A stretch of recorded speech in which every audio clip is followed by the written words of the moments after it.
Assalamualaikum warahmatullahi wabarakatuh. Sobat-sobat calon guru, selamat datang di channel calon guru.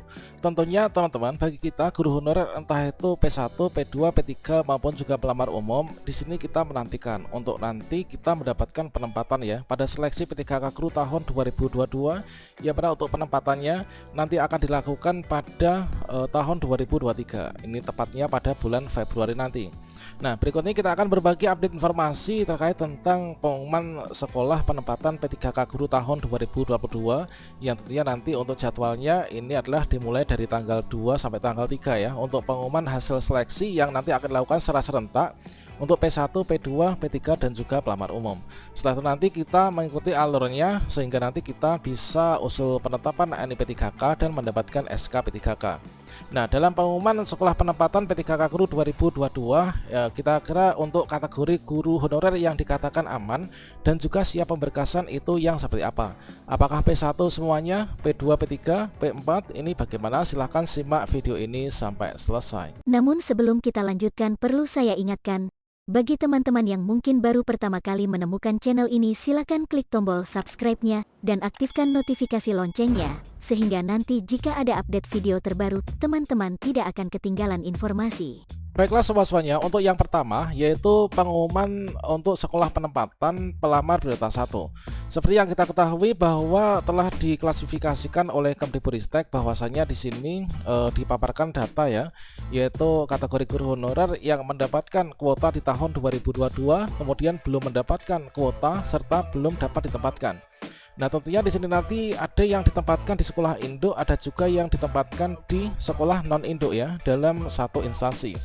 Nah, berikutnya di sini kategori P1 yang dapat dikatakan aman dan nanti siap pemberkasan dipastikan 100% mendapatkan penempatan di sekolah. Ini nanti adalah teman-teman yang ketika dulu login ke akun SSYSN pada saat pendaftaran P3K Guru dibuka, inilah kita teridentifikasi statusnya yang seperti ini ya. Jadi untuk kategori P1 yang aman, ketika teman-teman login ke akun SSYSN, di sini kita terdeteksi sebagai pelamar prioritas 1. Kemudian di sini untuk sekolah, kemudian instansi, kemudian jabatan, kemudian di sini prodi dan juga pendidikan. Ini adalah kita tinggal milih nanti. Ini adalah lengkap. Kemudian teman-teman di sini mendapatkan notifikasi seperti ini. Anda mendapatkan penempatan, lokasi penempatan akan ditetapkan pada saat pengumuman. Jadi kriteria untuk pelamar prioritas 1 yang dapat dikatakan aman inilah ketika dulu melakukan pendaftaran, ini kita mendapatkan penempatan, kemudian kita melanjutkan pendaftaran sampai di bagian resume serta kita sudah klik tombol akhiri pendaftaran. Maka teman-teman kalau misalkan sudah melakukan itu, P1 ini sudah dapat dikatakan aman ya, tinggal menunggu saja. Nah, selanjutnya di sini untuk penempatan kita itu tentunya akan dimasukkan ya melalui data aplikasi SIM PG P3K, yang mana di sinilah yang memiliki akses itu dari masing-masing instansi atau dinas pendidikan ya. Jadi untuk kategori P1 yang seperti ini dapat dikatakan sangat aman, tinggal menunggu saja nanti tanggal 2 sampai dengan tanggal 3. Dan yang kedua, ini adalah untuk pengumuman sekolah penempatan pelamar prioritas kedua. Ini adalah sama halnya dengan pelamar prioritas ketiga. Namun di sini akan diutamakan untuk yang pelamar prioritas 2 ya. Pelamar prioritas 2 itu terdiri dari THK 2. Kemudian untuk prioritas 3 ini adalah terdiri dari guru honorer sekolah negeri yang memiliki masa kerja lebih dari 3 tahun. Jadi untuk teman-teman kategori P2 dan P3 yang aman, inilah ketika pendaftaran dibuka, ini kita mendapatkan notifikasi seperti ini. Jadi ketika teman-teman login di akun SSYSN dulu ketika pendaftaran dibuka, di sini kita begitu memilih untuk mendaftar sebagai P3K Guru, maka di sini kita akan terdeteksi dari data dapodik kita. Apakah kita itu P2 ataukah P3? Kemudian di sini semua lengkap untuk sekolah, instansi dan juga jabatannya. Kemudian di sini prodi pada dapodiknya, kemudian untuk pendidikan. Dan teman-teman yang sudah melanjutkan pendaftaran, mulai dari mengisi biodata tambahan atau mungkin juga upload dokumen yang diperlukan, kemudian juga sudah mengisi daftar riwayat, kemudian sudah masuk ke bagian resume dan juga sudah masuk ke dalam tombol mengakhiri pendaftaran ya. Kita sudah klik tombol akhir pendaftaran, kemudian kita lulus seleksi administrasi, maka teman-teman nanti di sini apakah sudah dapat dikatakan aman. Nah, tentunya di sini untuk mekanisme P2 P3 itu berbeda dengan mekanisme P1 yang tinggal menunggu penempatan saja. Jadi untuk membicarakan terkait tentang aman atau tidaknya, tentunya di sini ada mekanisme yang perlu kita ketahui bahwasanya untuk alur pendaftaran P3K Guru 2022 untuk yang P2 dan juga P3 di sini setelah kita itu mendapatkan penempatan ya. Kemudian kita tentunya ikut seleksi kompetensi. Nah, untuk seleksi kompetensi P2 P3 itu sama, yaitu melalui mekanisme penilaian kesesuaian ya. Kesesuaian oleh tim penilai ini dari 5 tim penilai, mulai dari tim penilai yang berasal dari sekolah induk kita dan juga dari Dinas Pendidikan serta BKPSDM. Kemudian untuk pengumuman seleksinya ini nanti dilakukan di sistem, kemudian nanti kita untuk guru yang nilai paling tinggi lah nanti yang akan bisa lulus ya teman-teman. Sehingga nanti seperti ini dari skor seluruh pelamar prioritas kedua dan juga ketiga nanti didapatkan skor akhir. Nah, untuk penentu kelulusan kita itu nanti akan di ranking berdasarkan peringkat per mapel dan juga per instansi ya. Nah, sehingga nanti akan memungkinkan untuk nantinya itu adalah nilai yang paling tinggi lah yang akan menepati formasi.